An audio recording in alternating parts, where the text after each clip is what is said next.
Ricardo, qué plan tan interesante. Alejandra, espero que te haya gustado la casa, porque esta es la última vez que pones un pie aquí. Grabé cada palabra de su plan. Mi nombre es Esperanza Silva, tengo 36 años y soy propietaria de la Escuela Infantil Villa Esperanza, en Valencia. Durante 12 años de matrimonio con Ricardo Morales, siempre creí que habíamos construido una vida sólida juntos. Yo administraba mi escuela privada, que fundé con mucho esfuerzo y dedicación, y él trabajaba como vendedor en una empresa de materiales de construcción. Nuestra vida era estable y cómoda. Vivíamos en una casa de 3 habitaciones en el barrio de Benimaclet, que compramos hace 5 años con los ingresos de la escuela y sus comisiones por ventas. La escuela tenía excelente reputación en la región, atendía a 60 niños de 3 a 6 años, y yo me sentía inmensamente orgullosa de haber construido ese negocio con mis propias manos desde el primer día de funcionamiento. La Escuela Villa Esperanza no era solo mi trabajo, era mi pasión y mi mayor orgullo. Había comenzado con apenas 8 niños en un espacio pequeño alquilado, y a lo largo de 8 años creció hasta convertirse en una referencia educativa en el barrio. Teníamos lista de espera, profesoras cualificadas, infraestructura moderna y, sobre todo, la total confianza de los padres que nos confiaban a sus hijos diariamente. Ricardo siempre pareció apoyar mi trabajo con entusiasmo genuino. Participaba en las reuniones de padres cuando necesitaba apoyo, ayudaba con cuestiones administrativas los fines de semana, demostraba orgullo cuando la gente elogiaba el éxito de la escuela, y frecuentemente comentaba con amigos lo mucho que yo era una empresaria nata. Nuestra rutina era predecible y armoniosa. Yo salía temprano para abrir la escuela a las 7 horas, Ricardo salía a las 8 horas para su trabajo, y nos encontrábamos en casa alrededor de las 19 horas para cenar y conversar sobre nuestro día. Los fines de semana eran para hacer compras, tareas domésticas, ver alguna película o salir a cenar ocasionalmente. Hasta que, un martes de marzo que parecía igual a todos los demás, todo empezó a cambiar de forma sutil pero inquietante. Estaba separando la ropa sucia para lavar, tarea que siempre hacía los miércoles, cuando encontré, en el bolsillo de la camisa social azul que Ricardo había usado el lunes, un recibo de hotel que me dejó completamente intrigada. Era del Hotel Valencia Center, un establecimiento de categoría superior en el centro de la ciudad, conocido por hospedar a ejecutivos y turistas de alto poder adquisitivo.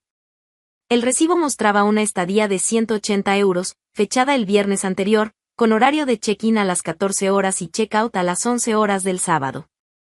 Lo extraño era que Ricardo no había mencionado absolutamente nada sobre viaje de trabajo, reunión especial ni ninguna necesidad de quedarse en un hotel ese fin de semana. De hecho, recordaba perfectamente que había pasado el sábado en casa conmigo, ayudando a organizar documentos de la escuela.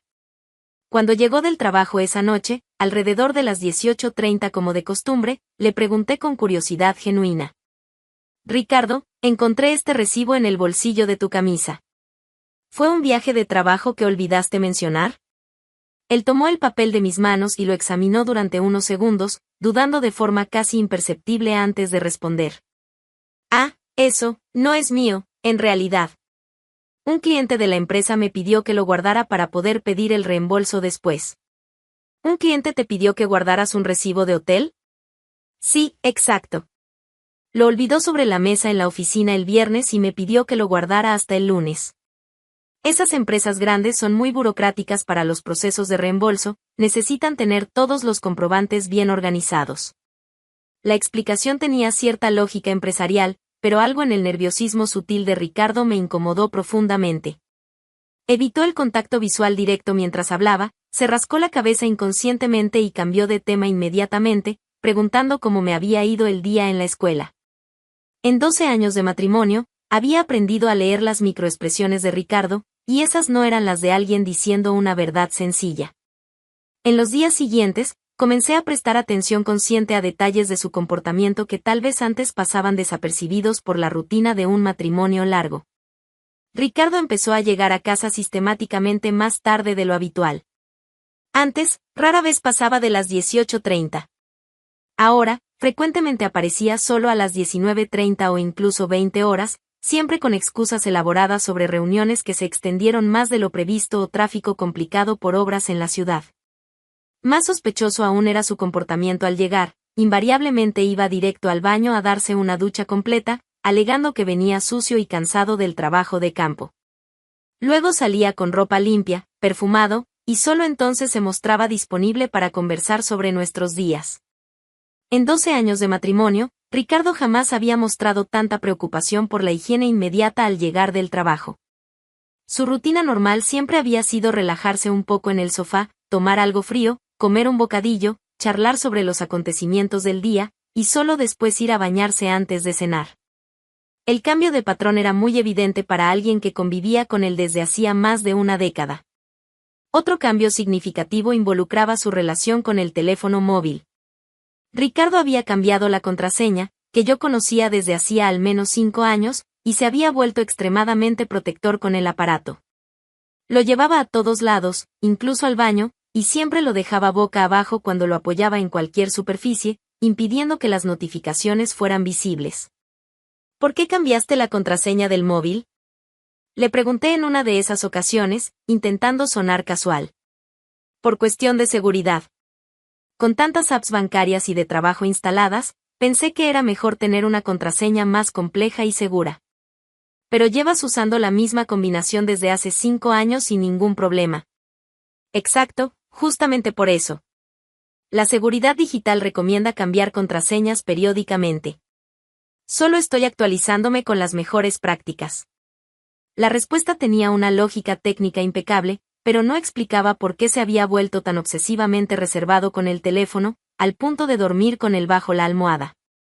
Durante las semanas siguientes, los cambios de comportamiento se intensificaron de forma progresiva y cada vez más evidente.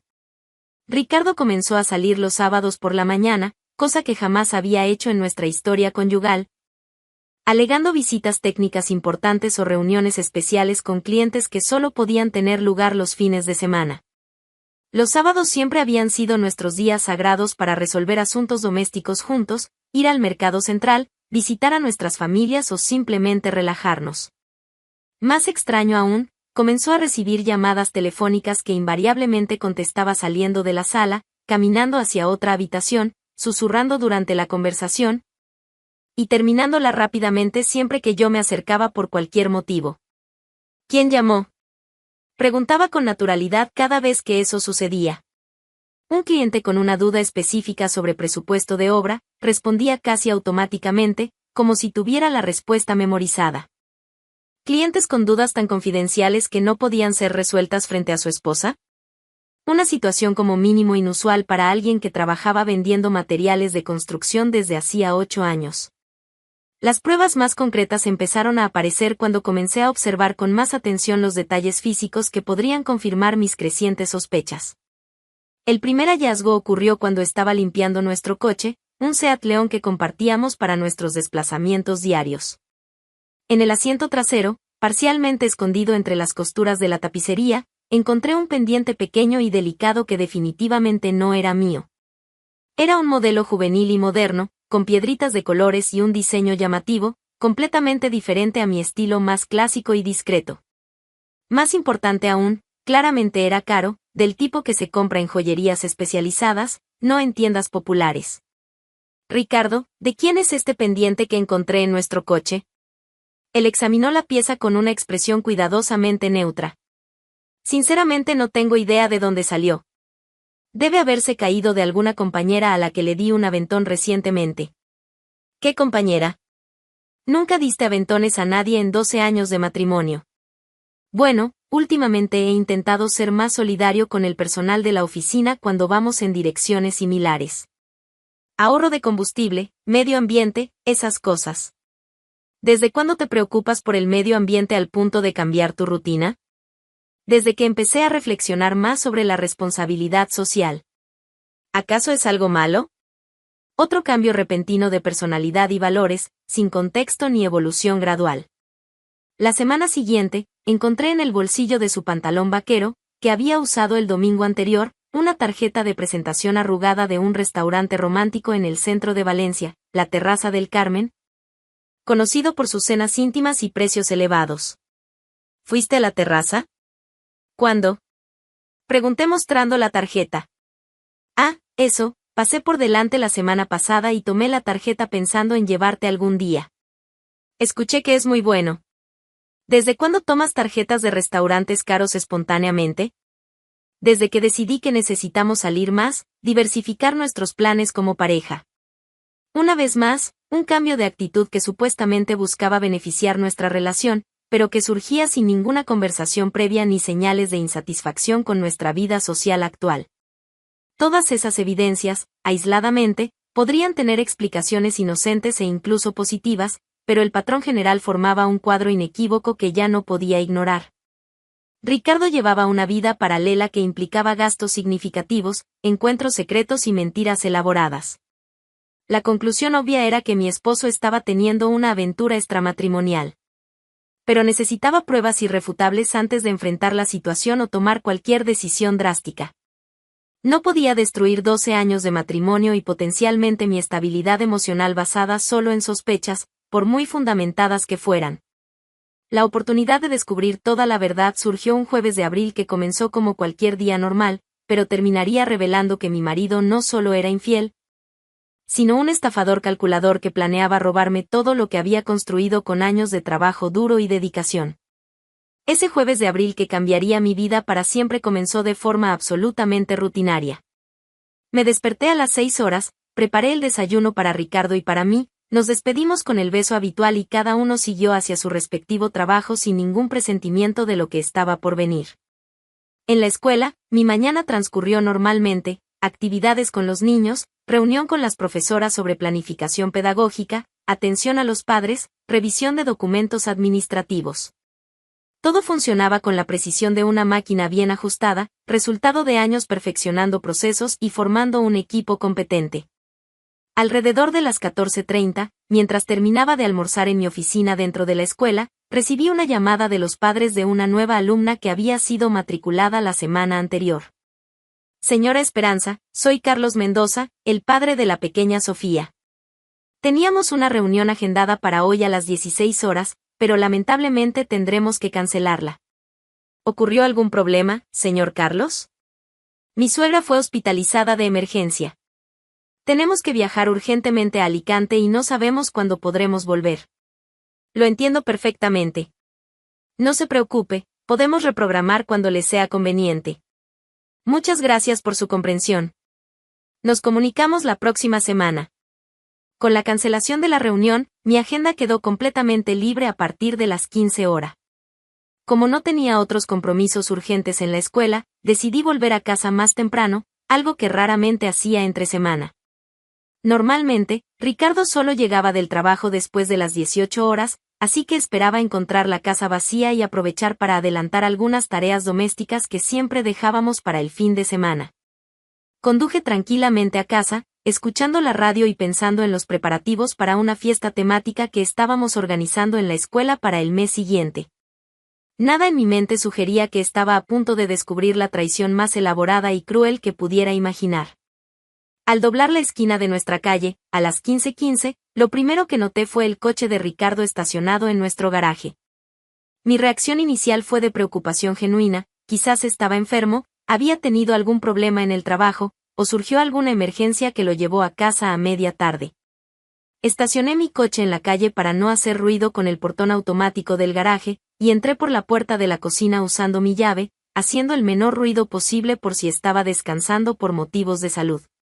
La casa estaba en aparente silencio, pero al comenzar a caminar por el pasillo hacia las habitaciones para verificar si Ricardo estaba bien, escuché algo que me hizo detenerme de inmediato.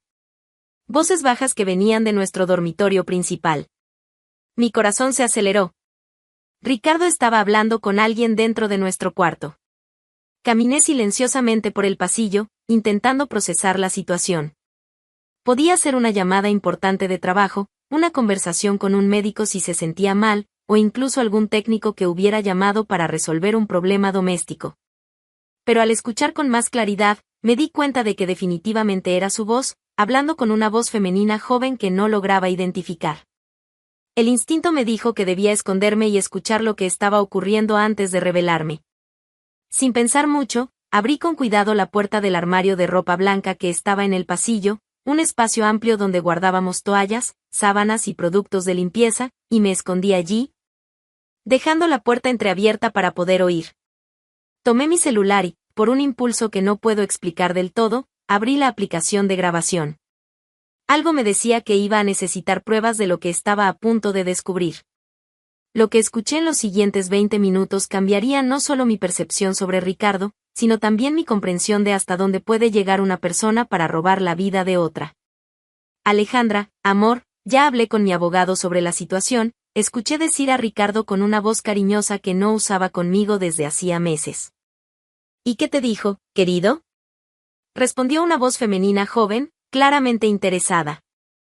Dijo que puedo alegar que Esperanza tiene graves problemas mentales y lograr que salga de la casa. Es cuestión de documentar algunos episodios de inestabilidad. Mi sangre se heló. Ricardo estaba planeando internarme o declararme mentalmente incapacitada. La mujer, Alejandra, rió con satisfacción. Perfecto, mi amor. No veo la hora de mudarme aquí y ayudarte a administrar la escuela. Esa vieja profesora amargada no tiene idea de lo que le espera. Exactamente. Rió Ricardo también. Voy a empezar a documentar que está paranoica, agresiva, que tiene crisis. Con mi abogado y algunos testigos que él puede conseguir, puedo demostrar fácilmente que ya no está en condiciones de cuidar la escuela ni la casa. ¿Y cuánto tiempo va a llevar eso? Preguntó Alejandra con ansiedad evidente. El doctor Salinas dijo que en 2 meses, máximo 3, puedo transferir todo a mi nombre. La casa, la escuela, las cuentas bancarias, todo. Esperanza se va a quedar sin nada. Amo como piensas, Ricardo, exclamó ella. Finalmente voy a tener la vida que siempre merecí, lejos de ese apartamento miserable donde vivo. Y yo voy a tener a una mujer joven y hermosa a mi lado, no a una vieja amargada obsesionada con el trabajo.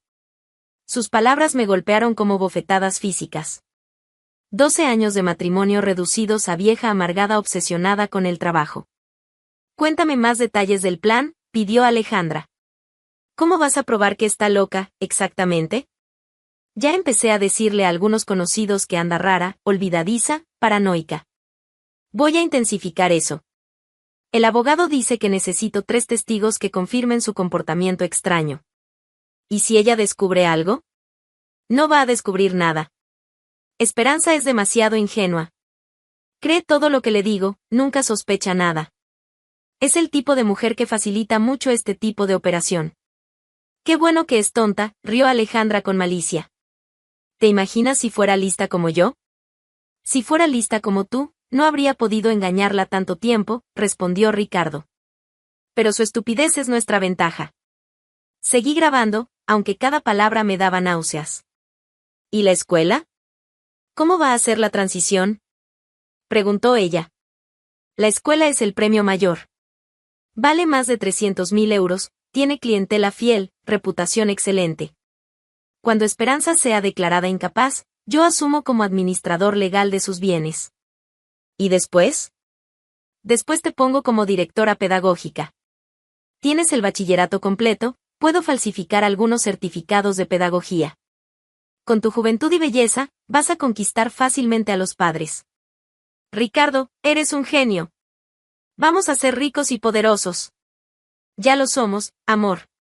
Solo falta oficializarlo. Empezaron a discutir detalles aún más específicos del golpe.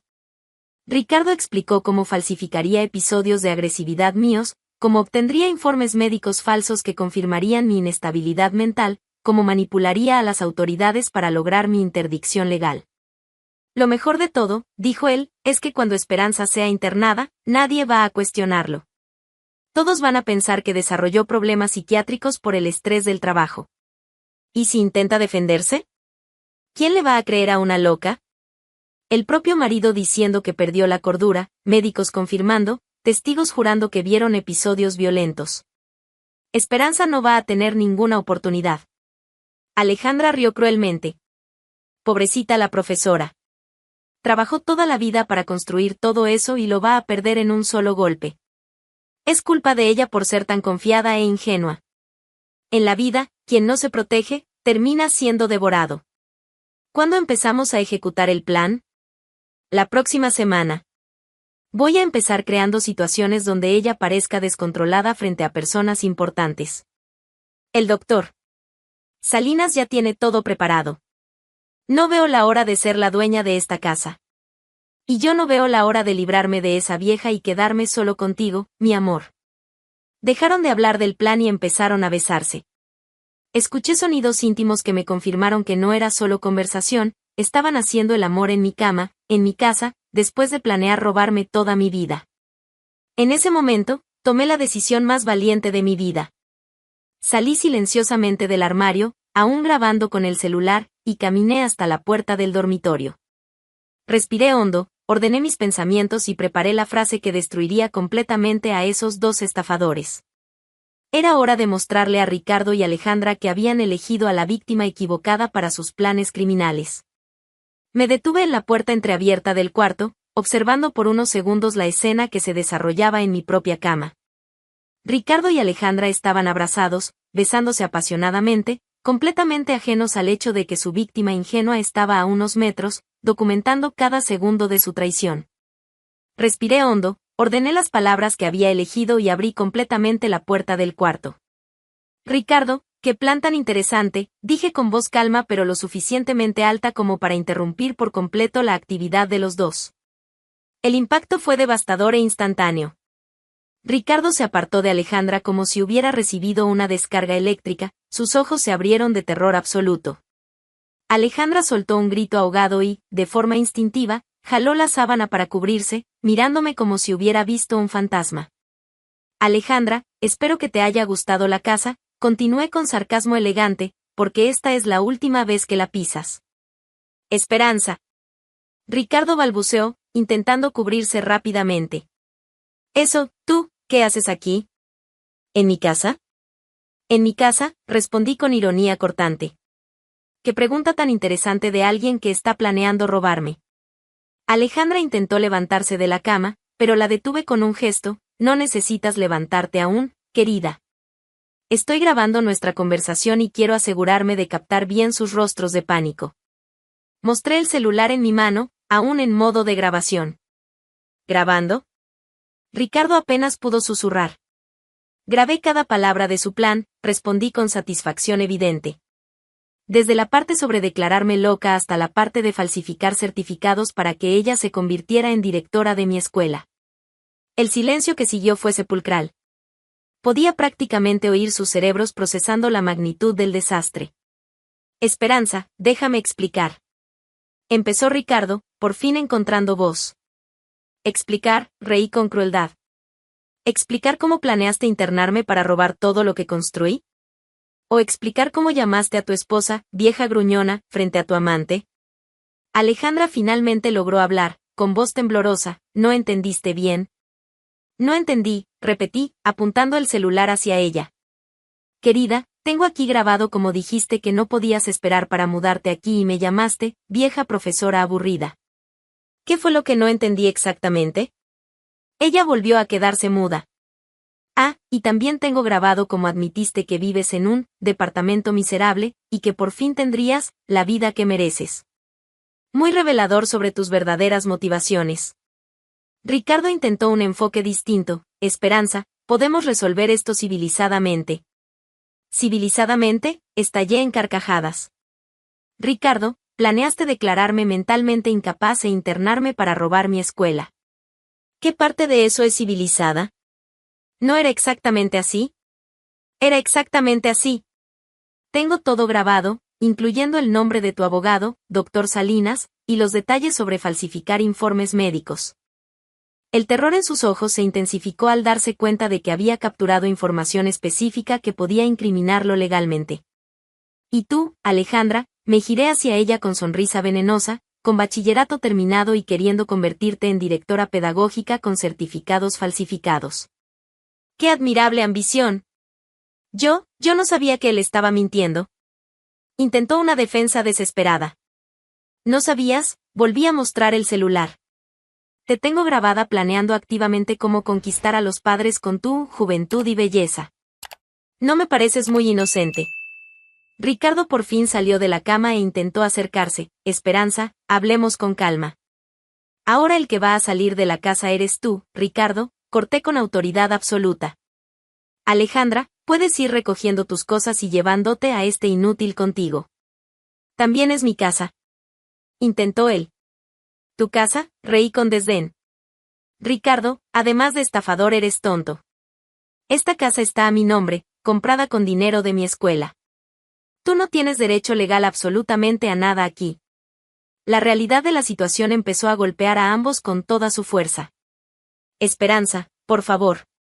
Imploró Alejandra. ¿Por favor qué? ¿Que los perdone por planear robarme? Que olvide que me llamaste tonta, siendo yo la mujer que construyó todo lo que querían robar. Saqué una maleta del armario y la arrojé sobre la cama. Ricardo, tienes exactamente 30 minutos para poner tu ropa personal en esta maleta y salir de mi propiedad. ¿30 minutos? 30 minutos. Y considerando que me llamaron tonta e ingenua, voy a mostrarles lo lista que esta vieja profesora puede ser. Llamé a mi abogado mientras ellos me miraban en shock. ¿Doctor Fernández? Soy Esperanza Silva. Lo necesito aquí en mi casa inmediatamente. Tengo pruebas de un intento de estafa y necesito iniciar el proceso de divorcio hoy mismo. Pruebas de estafa, la voz del abogado sonó alerta. Tengo la grabación completa de mi esposo planeando declararme mentalmente incapaz para robar mi escuela y mis bienes. Con el nombre del abogado cómplice y detalles de la operación. Estaré allí en 20 minutos. Colgué y me giré hacia los dos traidores. El doctor Fernández viene para asegurarse de que no se lleven ni una servilleta que sea mía. Ricardo intentó una última jugada desesperada. Esperanza, si haces esto, voy a decirle a todo el mundo que de verdad estás loca. ¿Vas a contarle a quién? Reí cruelmente. ¿A tus cómplices? Porque después de que el doctor Fernández entregue esta grabación a la policía, tú y el doctor Salinas estarán demasiado ocupados explicando un intento de fraude como para preocuparse por chismes. La mención a la policía hizo que Alejandra empezara a llorar. Esperanza, por favor, no metas a la policía. Querida, ustedes planearon un crimen contra mí. ¿De verdad creen que esto quedaría sin consecuencias? Yo no hice nada todavía. La conspiración para cometer fraude también es un delito, informé con evidente satisfacción. Y los tengo grabados planeando falsificar documentos, sobornar testigos e internar a una persona sana. El doctor Fernández llegó en 15 minutos, acompañado de un investigador privado y un oficial de justicia. Señora Esperanza, ¿puede mostrarme las pruebas? Reproduje parte de la grabación para ellos. El impacto fue inmediato.